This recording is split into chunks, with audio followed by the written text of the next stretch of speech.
السلام عليكم ورحمة الله تعالى وبركاته.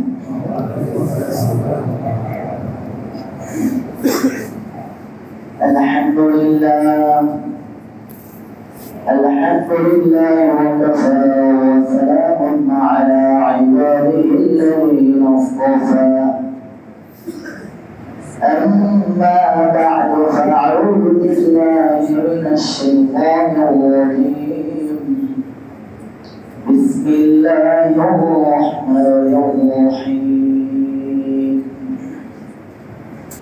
الحمد لله মহান রব্বুল আলামিনের অসংখ্য অগণিত শুকরিয়া। তিনি আমাদেরকে ঈমানের হালাতে রেখেছেন, অসংখ্য অগণিত আমাদের মধ্যে ডুবিয়ে রেখেছেন। পবিত্র জুমআতে তার ঘরে আসার তৌফিক দান করেছেন। আলহামদুলিল্লাহ। পবিত্র রবিউল আউয়াল মাস চলছে। রাসূল করিম সাল্লাল্লাহু আলাইহি ওয়াসাল্লামের আগমন ও প্রস্থানের মাস। আল্লাহ সুবহানাহু ওয়া তাআলা আমাদেরকে অসংখ্য অগণিত নিয়ামত দান করেছেন, যা আবার আপনার পক্ষে গণনা করে শেষ করা সম্ভব নয়। যা আল্লাহ তাআলা স্বয়ং বলেছেন, ওয়াইতা'আল্লু নি'মাতাল্লাহি লা তুহসুহা। বুঝবা তোমাদের উপরে আল্লাহ রাব্বুল আলামিনের দেওয়া যে সমস্ত নিয়ামতগুলো আছে সেগুলো গণনা করতে শুরু করো, তা গণনা করে শেষ করতে পারবা না।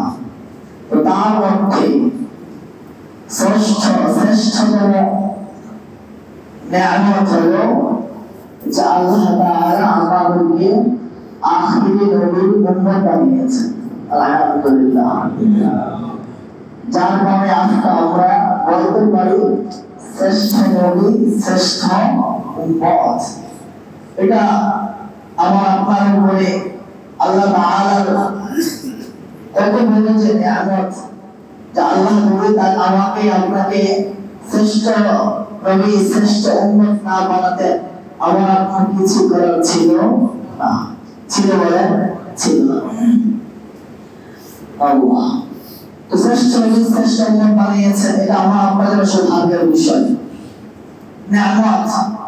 আর এই নিয়ামতটা সত্যিকার নিয়ামত হবে, আমার আপনাদের সৌভাগ্য হবে যখন আমি এবং আপনি এই শ্রেষ্ঠ নবীকে চিনতে পারবো, জানতে পারবো এবং জেনে চিনে তার পদাঙ্ক পুরোপুরি অনুসরণ করার চেষ্টা করবো। তখনই আমার আপনার এই জীবনটা কি হবে? সাফল্যমণ্ডিত হবে। অন্যথায় এই নিয়ামত পেয়েও আমার আপনার জীবন ব্যর্থ হয়ে যাবে, বৃথা হয়ে যাবে। নিয়ামত তো পেয়েছি, নিয়ামতের কদর করতে পারিনি। এজন্য আল্লাহ হাবিব সাল্লাল্লাহু আলাইহি ওয়াসাল্লাম সম্পর্কে জানা এটা আমার আপনার জন্য জরুরি বিষয়।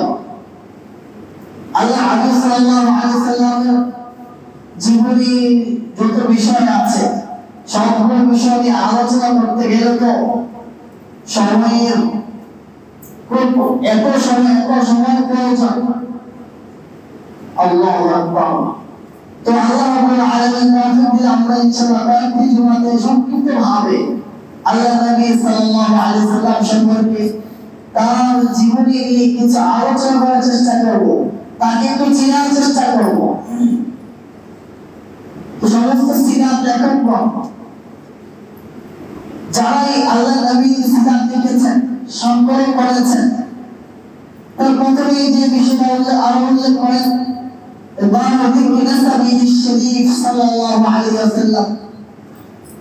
আল্লাহ রাসূলের বংশটা কেমন ছিল, আল্লাহ রাসূল পৃথিবীতে কেমন বংশ আগমন করেছেন, তার বংশ নিয়ে আলোচনা করেন। তা আমরা প্রথমে তার রাসূল সাল্লাল্লাহু আলাইহি ওয়াসাল্লামের বংশ নিয়ে আলোচনা করব, যে আল্লাহ নবী কেমন বংশে আগমন করেছেন, আল্লাহ নবীর বংশটা কেমন ছিল দুনিয়ার মধ্যে। এমনি কোরআনে কারীম আল্লাহ তাআলা বলেন, আল্লাহু আ'লামু হাইসু ইয়াজআলু রিসালাতা। আল্লাহ তাআলা ভালো জানেন আল্লাহ তাআলা তার এই রিসালাতের দায়িত্ব কাকে অর্পণ করবেন, কাকে দিবেন। কেউ কি ইচ্ছা করলে নবী হওয়া যায়? অর্জন করার বিষয়, এটা আল্লাহ প্রদত্ত। আল্লাহ যাকে চান তাকে আল্লাহ নবী দিবেন। এই নবুয়তের এই মহাগুণ দায়িত্ব, এই সম্মানীয় দায়িত্ব, এই মর্যাদা আল্লাহ তাকে দিবেন। এটা একমাত্র আল্লাহ পাকে ভালো জানেন। আল্লাহু আ'লামু হাইসু ইয়াজআলু রিসালাতাহু। তো আল্লাহ নবী সাল্লাল্লাহু আলাইহি ওয়াসাল্লামের কেমন বংশ আগমন করেছেন? আম্মা আয়েশা সিদ্দিকা রাদিয়াল্লাহু তাআলা আনহা বর্ণিত আছে, আন আয়েশা রাদিয়াল্লাহু আনহা عن رسول الله صلى الله عليه وسلم عن جبريل عليه السلام قال لكم أن مشارق الأرض ومغاربها. عن عائشة صديقة رضي الله تعالى عنها رسول الكريم صلى الله عليه وسلم থেকে তিনি জিবরিল আলাইহিস সালাতু ওয়াস সালাম থেকে বর্ণনা করেন। জিবরিল আলাইহিস সালাতু ওয়াস সালাম বলেন, قلبت مشارق الأرض ومغاربها, আমি পৃথিবীর পূর্ব থেকে পশ্চিম সারা পৃথিবী আমি ঘুরে ফিরে দেখেছি, সারা পৃথিবী ঘুরেছি, কিন্তু ফালাম আরা রাজুলান আফদালা মিন মুহাম্মাদিন সাল্লাল্লাহু আলাইহি ওয়াসাল্লাম, আমি এই পৃথিবীর মধ্যে মুহাম্মদ সাল্লাল্লাহু আলাইহি ওয়াসাল্লাম থেকে শ্রেষ্ঠ মর্যাদাবান উত্তম আর কোন লোক পাইনি। সুবহানাল্লাহ। ওয়ালাম আরা রাজুলান মিন বনি হাশিম, এবং জিবরিল বলে আমি সারা পৃথিবী ঘুরেছি, এই সারা পৃথিবীর মধ্যে আমি বনি হাশিম গোত্র থেকে শ্রেষ্ঠ কোনো রূপ, শ্রেষ্ঠ কোনো বংশ আমি পাইনি। সুবহানাল্লাহ। আল্লাহ নবী কোন বংশ বলে? বনি হাশিম। বনি হাশিম পৃথিবীর মধ্যে শ্রেষ্ঠ বংশ হলো বনি হাশিম। বনি হাশিম। আবু সুফিয়ানের কাফেলা বুখারীর মধ্যে এসেছে, যখন হিরাক্লিয়াস থেকে গিয়েছিল, হিরাক্লিয়াস তাকে ডেকেছে, অনেকগুলো প্রশ্ন করেছে। একটা প্রশ্ন এটা হচ্ছিল, কাইফা নাসাবুহু ফিকুম, যে যুবক, যে লোকটা নবী দাবি করতেছে তার বংশটা কেমন, তোমাদের মধ্যে তার বংশ কেমন? তখন আবু সুফিয়ান তখন ছিলেন মুসলমান হন নাই, তিনি উত্তর দিয়েছিলেন, হুয়া ফিনা হু নাসাবিন, সেটা আমাদের মধ্যে সম্ভ্রান্ত বংশের অধিকারী। হুয়া ফিনা হু নাসাব, সেই যুবক, সেই লোক আমাদের মধ্যে সম্ভ্রান্ত বংশের অধিকারী। তখন হিরাক্লিয়াস বলেছিল, কাযালিকা তাবআসুর রুসুল ফি আনসাবি কওমিহা, রাসূলরা তাদের বংশগুলো শ্রেষ্ঠ বংশের মধ্যেই তারা আগমন করে থাকে।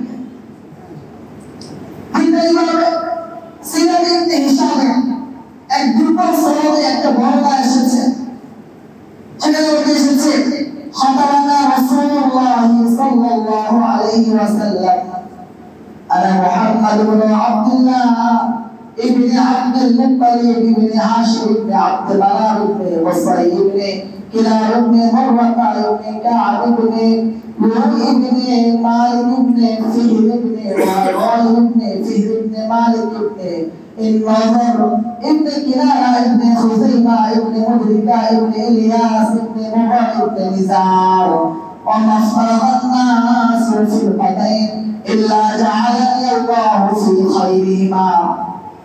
رسول صلى الله عليه وسلم বলেন, আনা মুহাম্মদ ইবনে আব্দুল্লাহ, রাসূল বংশধর বর্ণনা করেছেন, আমি মুহাম্মদ ইবনে আব্দুল্লাহ, আব্দুল্লাহ সন্তান, তিনি আব্দুল মুত্তালিব, তিনি হাশিম, তিনি আব্দুল মানাফ, তিনি কুসাই, তিনি কিলাব, তিনি মারওয়া, তিনি কাব, তিনি মালিক, তিনি ফিহর, তিনি মালিক, তিনি নজর, তিনি কিনানা, তিনি তারপরে খুজাইমা, তিনি মুদরিকা, তিনি ইলিয়াস, তিনি মুদার, তিনি নিজাম, এদের সন্তান।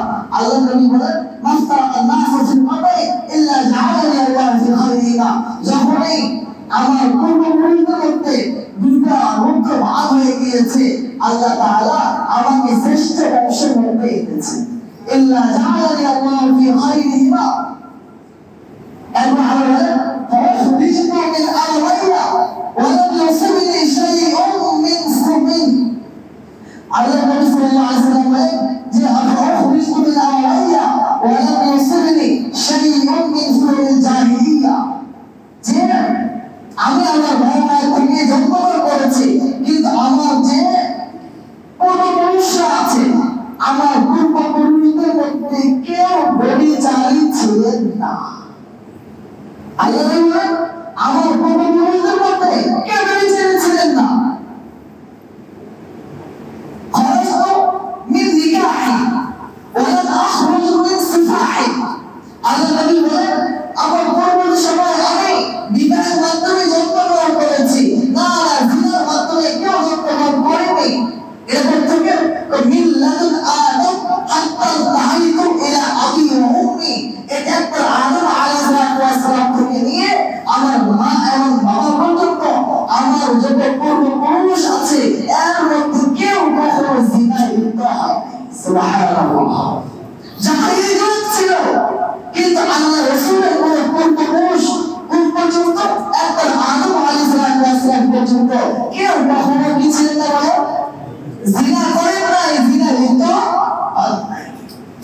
তারপরে আল্লাহ রাসূল বলেন ফাআনা খায়রুকুম নাফসান ওয়া আবাদ, সুতরাং আমি আমাদের মাঝে ব্যক্তি হিসেবে শ্রেষ্ঠ এবং বংশের দিক থেকেও শ্রেষ্ঠ। সুবহানাল্লাহ। কি বলেন ভাই, এমন একটা বংশ, একটা আদম আলাইহিস সালাম পর্যন্ত যাদের মধ্যে কোনো জানি নাই, কোনো ব্যভিচারী নাই, এই বংশ থেকে শ্রেষ্ঠ বংশ কোনটা হতে পারে? সফিউর রহমান মুবারকপুরি আর রহিমুল আহমদের লেখক তিনি বলেন যে আল্লাহ রাসূল সাল্লাল্লাহু আলাইহি ওয়াসাল্লামের যে বংশ আছে এর মধ্যে লিনাসাবিন নবী সাল্লাল্লাহু আলাইহি ওয়াসাল্লাম সালাসাতু আজজা, তিনটা অংশ ছিল। একটা হলো আদনান পর্যন্ত, আরেকটা হলো আদনান থেকে ইব্রাহিম আলাইহিস সালাম পর্যন্ত, আরেকটা হলো ইব্রাহিম আলাইহিস সালাম থেকে আদম আলাইহিস সালাম পর্যন্ত। এর থেকে আল্লাহর নবী থেকে আদনান পর্যন্ত এটা সমস্ত ঐতিহাসিকের এক পথ। যেখানে যে নামগুলো আছে এগুলোর মাঝে কোনো পার্থক্য নেই, কোনো ভুল নেই, কিন্তু আদনান থেকে নিয়ে ইব্রাহিম আলাইহিস সালাম পর্যন্ত যে বংশধারা বর্ণনা করা হয় এটার মধ্যে বিস্তর ইখতিলাফ রয়েছে, মতৈক্য রয়েছে, প্রায় 30টার মতো মত রয়েছে। আর ইব্রাহিম আলাইহিস সালাম থেকে নিয়ে আদম আলাইহিস সালাম পর্যন্ত যে ধারাবাহিকতা রয়েছে, যে নামগুলো বলা হয় ঐতিহাসিকরা লিখে থাকেন, তার মধ্যে আরো অনেক বেশি পার্থক্য রয়েছে, মতভেদ রয়েছে, নামের ব্যাপারে মতভেদ রয়েছে, বংশের ব্যাপারে নয়। বংশের ব্যাপারে না, বরং যে নামগুলো উল্লেখ করেছে এর বাবা এর বাবা এর বাবা, এই নামগুলো উল্লেখ করেছে এগুলো মধ্যে কি রয়েছে? মতভেদ রয়েছে। তিনি ছিলেন কি ভাই? শ্রেষ্ঠ বংশের। আল্লাহ রাসূল সাল্লাল্লাহু আলাইহি ওয়াসাল্লামকে আল্লাহ তাআলা কোন বংশ বানিয়েছেন ভাই? শ্রেষ্ঠ বংশ বানিয়েছেন। কেমন বংশ বানিয়েছেন? শ্রেষ্ঠ বংশ বানিয়েছেন। আমাদের দুনিয়ার রীতি আছে, কোন বাদশা, কোন প্রধানমন্ত্রী, মন্ত্রী যদি কোনদিন আমাদের এলাকায় আগমন করবে, পুরো এলাকা সাজানো গোছানো হবে, সুন্দর সাজানো পরিপাটি করা হবে, হয় কেমন করে? এটা হয় থাকে বড় বড় মানুষ আগমন করলে তার জন্য সবাই তাকে গ্রহণ করার জন্য, ইস্তেকবাল জানানোর জন্য সবাই প্রস্তুতি নেয়।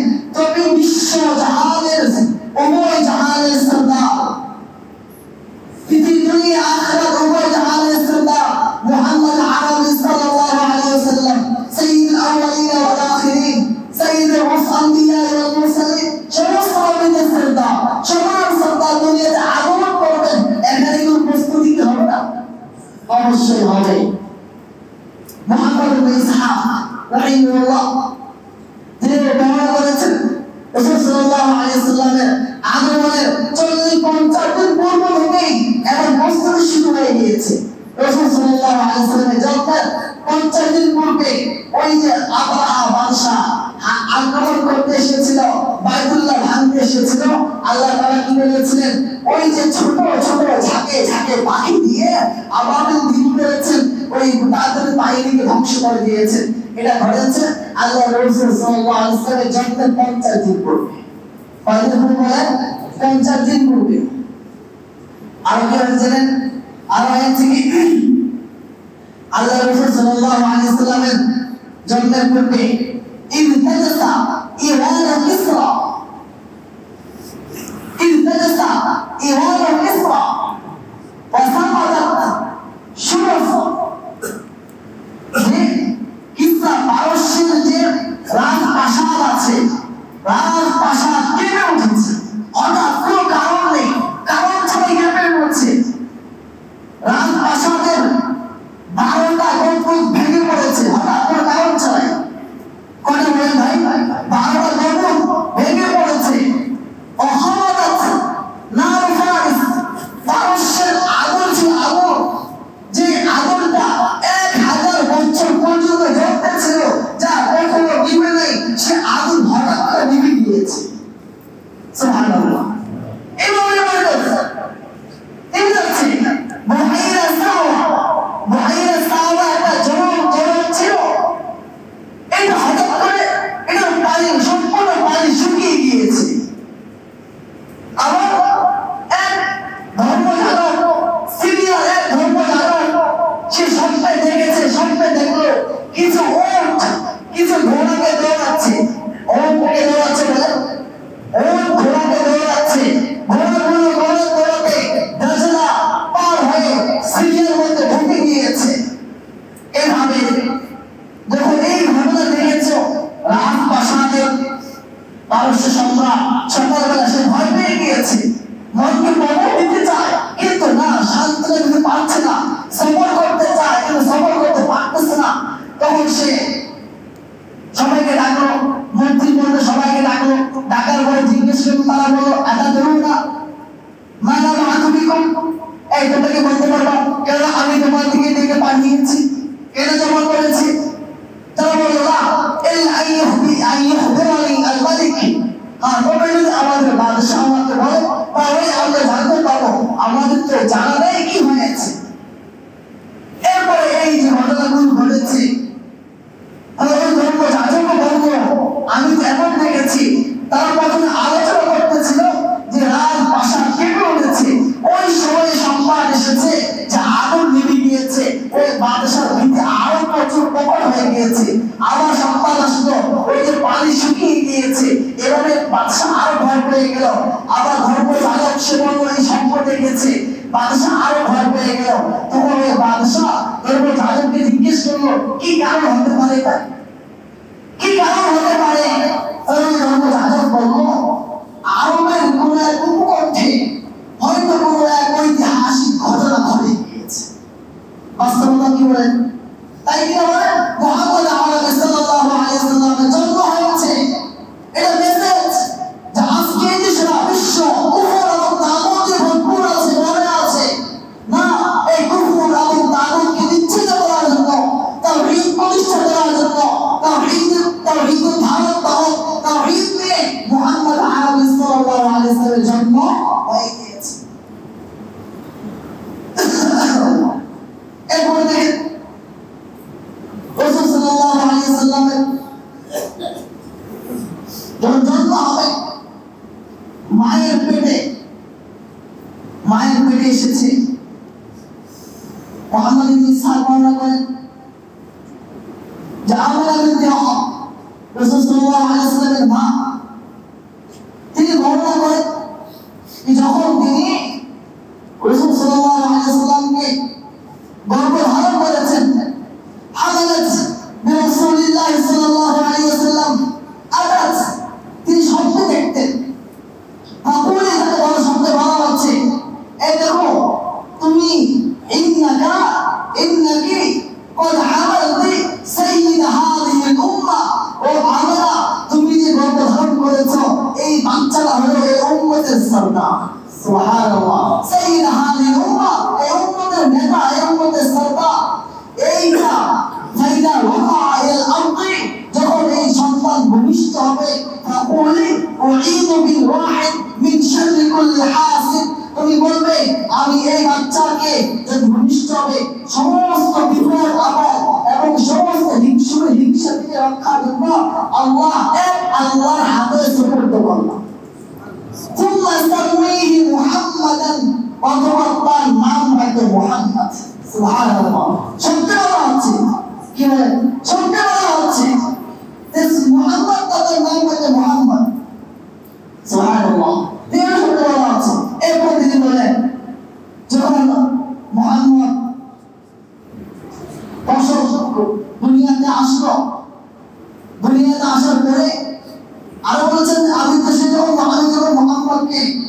গর্ব ধারণ করেছি, আমি বিন্দু পরিমাণ কোন কষ্ট অনুভব করি। সুবহানাল্লাহ। মায়েরা কি পরিমাণ কষ্ট অনুভব করে, কিন্তু তিনি বলেন না আমার কোনো কষ্টই ছিল না, কোনো কষ্ট অনুভব করিনি, কোনো কষ্ট অনুভব করিনি। যখন মুহাম্মদ দুনিয়াতে আসলো, তার সাথে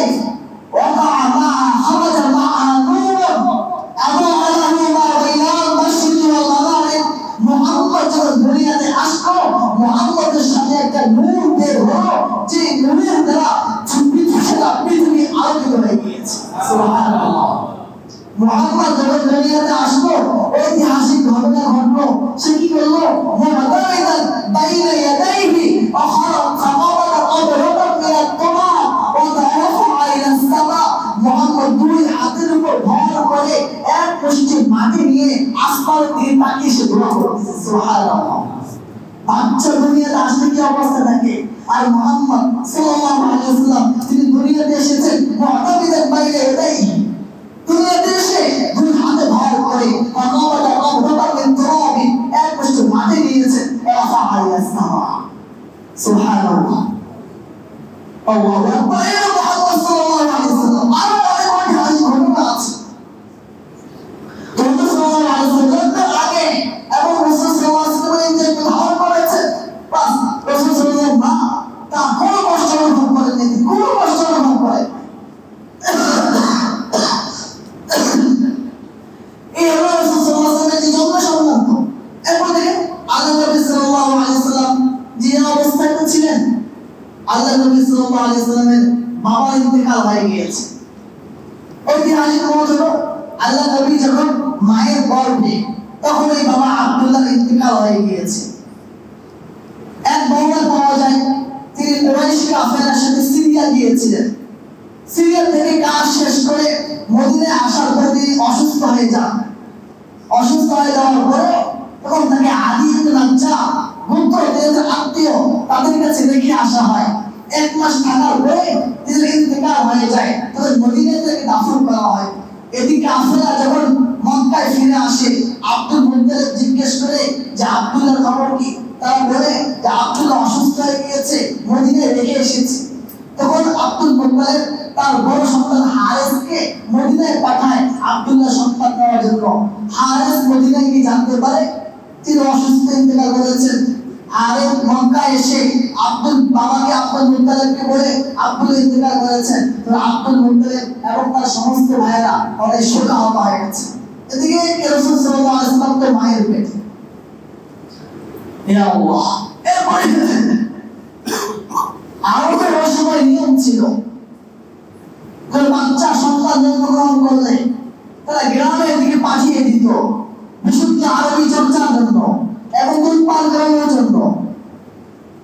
রাসূল সাল্লাল্লাহু আলাইহি ওয়াসাল্লাম দুনিয়াতে আসার পরে মায়ের পরে সর্বপ্রথম কার কোলে উঠেছিলেন? ঐতিহাসিক লিখেন রাসূল সাল্লাল্লাহু আলাইহি ওয়াসাল্লাম জন্মের পরে মায়ের কোলের পরে সর্বপ্রথম উম্মে আইমান বারাকা, যিনি রাসূল সাল্লাল্লাহু আলাইহি ওয়াসাল্লামের দাসী ছিলেন। উত্তরাধিকার সূত্রে রাসূল মালিক হয়েছেন, তারপরে আযাদ করে দিয়েছেন। আযাদ করে দিয়ে তিনি প্রিয় পালক পুত্র যায়েদ বিন হারিসার সাথে বিয়ে দিয়েছেন। এই তিনার গর্ভ থেকে দুনিয়াতে এসেছে সেই ঐতিহাসিক উসামা বিন যায়েদ রাদিয়াল্লাহু তাআলা আনহু জন্মগ্রহণ করেছেন। প্রথম দুধ পান করিয়েছেন হযরতে আমিনা, দ্বিতীয় দুধ পান করিয়েছেন হযরতে সুমাইয়া, আবু লাহাবের আযাদকৃতা দাসী। তৃতীয় দুধ পান করিয়েছেন হালিমা সাদিয়া রাদিয়াল্লাহু তাআলা আনহা। এখানে ঐতিহাসিক ঘটনা আছে। হালিমা সাদিয়া রাদিয়াল্লাহু তাআলা আনহা তিনি বলেন আমরা সাত বছর থেকে তায়েফ থেকে আমরা একটা কাফেলা মক্কা এসেছি। আসার পথে আমার একটা গাধি ছিল, অনেক দুর্বল, চলতে পারে না, সবার কারণ তাল মিলিয়ে চলতে পারতেছে না। আর বুড়া একটা উটনি ছিল, এই উটনির কোনো দুধ নেই, আমার স্ত্রীর কোনো দুধ নেই, আমার দুধের বাচ্চা ছিল, ওই বাচ্চাটা অনেক কান্না করতো। অনেক কষ্টে আমরা মক্কা এসেছি। মক্কা আসার পরে ওই রাতটা বাচ্চার কান্নার কারণে আমরা ঘুমাতে পারি নাই, কিন্তু আমার স্ত্রীর দুধ নেই, আমার উটনির মধ্যে কোনো দুধ নেই। এভাবে গেল পরদিন সবাই তো বাচ্চা নিচ্ছে, কিন্তু যেই শুনে মোহাম্মদ এতিম বাচ্চা, কেউ তাকে নিতে চায় না। মানুষ তো বাচ্চা নিতে একটু উপকারের জন্য, ফায়দার জন্য, তাতে বাবা নেই, কে তার উপকার করবে, কে তাকে সুযোগ সুবিধা দিবে, কেউ নিচ্ছে না। এদিকে আমরা দুর্বল হওয়ার কারণে আমরা বাচ্চা পাচ্ছিলাম না, সবাই নিয়ে নিয়েছে। এভাবে আমরা কিভাবে খালি হাতে ফিরে যাবো? হালিমা সাদিয়া রাদিয়াল্লাহু তাআলা বলেন, আমি আমার সঙ্গে হারেসকে বললাম, এভাবে খালি হাতে যাওয়া তো আমার কাছে ভালো মনে হচ্ছে না, কি করবো? আমরা এই এতিম বাচ্চাটাকে নিয়ে যাই। তখন হারেস বলে, হ্যাঁ হতে পারে এটাই, হয়তো আল্লাহ তাআলা এর মধ্যে আমাদের জন্য বরকত রেখেছে। সুবহানাল্লাহ। তিনি নিয়ে নিলেন। হালিমা সাদিয়া বলেন, আমরা তো নিয়েছি নিরুপায় হয়ে, আর কোনো বাচ্চা পাই নাই, নিরুপায় হয়ে আমরা নিয়েছি। যেই না আমি মুহাম্মদকে নিয়ে আমার তাবুর কাছে আসলাম, আসার পরে দেখি আমার স্তন ভুজে পরিপূর্ণ। সুবহানাল্লাহ। মুহাম্মদ তৃপ্তি সহকারে পান করেছে, আমার যে সন্তান আছে সেই সন্তান তৃপ্তি সহকারে পান করেছে। আমার স্বামী হারেস তার বুড়া উটনির কাছে গিয়েছে, গিয়ে দেখে উটনির দুগ্ধগুলো বা উটনির ওলানগুলো ভুজে পরিপূর্ণ। সুবহানাল্লাহ। স্বামীর দুধ পান করে তৃপ্তি লাভ করেছে, আমরাও তৃপ্তি লাভ করেছি। এভাবে বরকত শুরু হয়ে গেছে। সুবহানাল্লাহ। এরপর হালিমা সাদিয়া বলেন, আমরা চলতে শুরু করলাম, এখন দেখি আমাদের গাড়িটা যেটা দুর্বল ছিল, সবচেয়ে দুর্বল ছিল, ওই গাড়ি আমাদের কাফেলার সমস্ত পানি গুলির পিছনে ফেলে দিয়ে এটা সবার আগে চলছে। সুবহানাল্লাহ। সবাই তো আশ্চর্য, হালিমা এটা কি সেই আগের গাড়িটা? এটা কি সেই আগের গাড়িটা? হালিমা বলে, হ্যাঁ সেই আগের গাড়িটাই তো। বাস এভাবে চলছে। فانفتح ضربتها في البيت وأصبحت أرضها بالقسط بعد جذب। হালিমার বরকত শুরু হয়ে গেল, দুর্ভিক্ষের পরে হালিমা চতুর্দিকে সচ্ছলতা এই এতিম বাচ্চা মুহাম্মদ সাল্লাল্লাহু আলাইহি ওয়াসাল্লাম। সুবহানাল্লাহ। এভাবে তারা নিয়ে গেলেন, নিয়ে যাওয়ার পরে বরকত চলছে, এই যে বরকত শুরু হয়ে গিয়েছে। আর কি শেষ আছে বলেন না, এবারে সাথে খানা হয়েছে, ওপেন হার্ট সার্জারি হয়েছে। একদিন রাসূল সাল্লাল্লাহু আলাইহি ওয়াসাল্লাম হালিমা সাদিয়া আরেক সন্তান দুজন খেলা করতে গিয়েছে। হঠাৎ হালিমা সাদিয়া সন্তান এসে দৌড়ে এসে মাকে বাবাকে বলল যে, মা আমার ওই সেই কোরাইশি ভাইকে দুইটা সাদা সফেদ লোক এসে তাকে শোয়াইলো, শোয়াইয়ে তার বুক ফুলে ফেলে ফেললো, ফেলে কি যেন বের করে ফেলেছে। তারা তো ভয় পেয়ে গেছে, তারা দৌড়ে এসেছেন। দৌড়ে এসে দেখেন মুহাম্মদ দাঁড়িয়ে আছে। মুহাম্মদ কি হয়েছে বলে, দুইটা সাদা কাপড় পরিহিত লোক আমার কাছে এসে আমাকে শোয়াইলো, আমার বুক ফেলে ফেললো, কি একটা বের করে ফেলে দিল, আবার একটু ধরে আমার এটা লাগিয়ে দিল। তারা তো ভয় পেয়ে গিয়েছে, তারা ভয় পেয়ে গিয়েছেন। মনে হয় কোনো জিনের আসর টাসর হবে। এবার তখন তারা কি করলে সিদ্ধান্ত নিলেন, না এভাবে আর রাখা যায় না, যদি বড় বড় ক্ষতি হয়ে যায়। তারা নিয়ে গেলেন মক্কায় আমেনার কাছে। আমেনা বললেন, কি ব্যাপার তোমরা এত আগ্রহ নিয়ে তাকে নিয়ে গেলা, এভাবে রাখলা, যত্ন করতেছো, হঠাৎ কি কারণ হলো যে কারণে তোমরা দিয়ে যাচ্ছ? তখন তারা ঘটনা ঘুরে বলার পরে আমেনা বলে, তোমরা কি ভয় পাচ্ছ? জিনের ভয় পাচ্ছ? না না না, ভয় পাও না, আমার এই সন্তান আর মুবারক সন্তান, আমার এই সন্তান ঐতিহাসিক সন্তান, দুনিয়ার কেউ আমার এই সন্তানের কোনো ক্ষতি করতে পারবে না। এরপর আমেনা কি করেছেন, তিনি ওই তার জন্মকারী পেটে গর্ভ ধারণকারী যে ঘটনাগুলো ঘটেছে, ওই ঘটনাগুলো তাদের সামনে বর্ণনা করে তাদেরকে বললেন, তোমরা এই সমস্ত জিনের চিন্তা বাদ দিয়ে দাও। আল্লাহু আকবার। এখন কি বলেন, এখন তো আমাদের মনে পড়ে আমাদের মধ্যে অনেকে আছে তো আমি জিনদের বিশ্বাস করি না। আছে কিনা বলেন তো ভাই? অনেকে বলে শুধু জিনদের নাই, আসলে জিন আছে নাকি নাই? জিন আছে নাকি নাই বলেন তো ভাই? জিন অস্বীকার করে ইমান রাখতে তার কোরআন দ্বারা প্রমাণিত জিন। ওমা খালাকাল জিন্না ইনসা ইল্লা লিয়াবুদুন। অসংখ্য আয়াতের মধ্যে জিন্নাতের কথা এসেছে। ওই বিভিন্ন আসর পাসর খারাপ প্রভাব সবই কি ডাক্তারি সমস্যা নাকি জিন্নাতের সমস্যা আছে কি বলে? বদবল মানুষের জাদু টোনা এই সমস্ত সমস্যা আছে নাকি নাই? অনেক আছে। তো ভাই এইভাবে আল্লাহ তাআলা আমাদের নবী প্রিয় হাবিব মুহাম্মদ রাসূলুল্লাহ সাল্লাল্লাহু আলাইহি সাল্লামকে পৃথিবীর শ্রেষ্ঠ বংশতে নিয়ে এসেছেন এবং পিতার আগমন এবং তার মায়ের গর্ভে ধারণ এবং রাসূল সাল্লাল্লাহু আলাইহি সাল্লাম পরবর্তী দুগ্ধ পানের সময়ও রাসূল সাল্লাল্লাহু আলাইহি সাল্লাম এই বারাকাতগুলো এই মুজিজাতগুলো আল্লাহ তাআলা ঘটিয়েছেন। এরকম ঘটনা আরো অসংখ্য আছে, সবগুলো বলা সম্ভব নয়, অল্প করে বলছি। এজন্য জানতে চাই আমাদের আপনি সিরাত পড়া দরকার। সিরাত আজকে আমরা নোবেল পড়ি, নাটক পড়ি, ওই হুমায়ুন আজাদ আরো যে সমস্ত শামসুর রহমান নাস্তিকদের বই আছে আমরা বই শেষ করে ফেলি, কিন্তু ভাই আমার জীবনে আমি একটা সিরাত পড়েছি কিনা বলতে পারবো। সিরাত পড়া চাই, পৃথিবীর শ্রেষ্ঠ জীবন কাহিনী আমার আপনার জীবনকে আলোকিত করে দিবে। আপনি যে সময় ইউটিউব ঘাটবেন ওই সময় সিরাত পড়েন, সিরাত পড়েন ভাই, সিরাত পড়েন। সংক্ষেপে পড়তে চান সিরাত খাতামুন নবী, সিরাত খাতামুন নবী আছে, খাতামুল আম্বিয়া আছে, না পড়েন। এরপর যদি একটু বিস্তৃত পড়তে চান সিরাত মুস্তাফা আছে 3 খণ্ডে, অত্যন্ত চমৎকার, ইদ্রিস আনওয়ার রাহমাতুল্লাহ আলাইহি লেখা, অনেক সুন্দর সিরাত মুস্তাফা পড়েন। আর ওয়াহিদুল মাহমুদ আছে, সিরাত ইবনে হিশাম আছে, নবী আহমদ আছে, অনেক কিতাব বের হয়েছে আলহামদুলিল্লাহ সিরাতের উপরে। আমাদের মাস চলে যায় 30, 40, 50 বছর বয়স চলে যায়, কিন্তু রাসূল সাল্লাল্লাহু আলাইহি ওয়াসাল্লাম সম্পর্কে আমরা কিছুই জানি না।